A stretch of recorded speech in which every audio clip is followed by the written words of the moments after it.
Hey guys, welcome back to the channel. In today's video, I'll show you how to turn off Safe Search in Safari on your iPhone so you can see all search results without restrictions. Let's get started. First, open Safari on your iPhone, then go to google.com. Make sure you're signed in to your Google account. This is important because Safe Search settings are tied to your account. Once you're signed in, tap on your profile icon in the top right corner. Now scroll down and tap on Safe Search. Here you'll see the Safe Search filter option.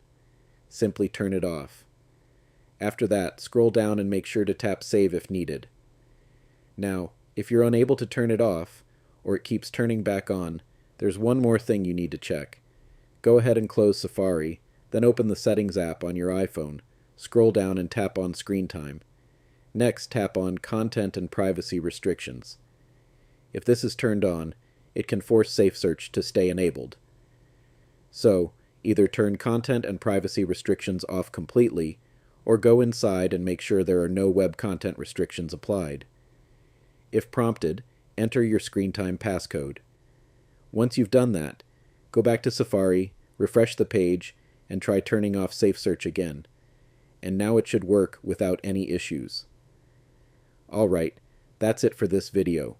If this helped you, don't forget to like, subscribe, and turn on notifications for more simple iPhone tips. Thanks for watching, and I'll see you in the next one.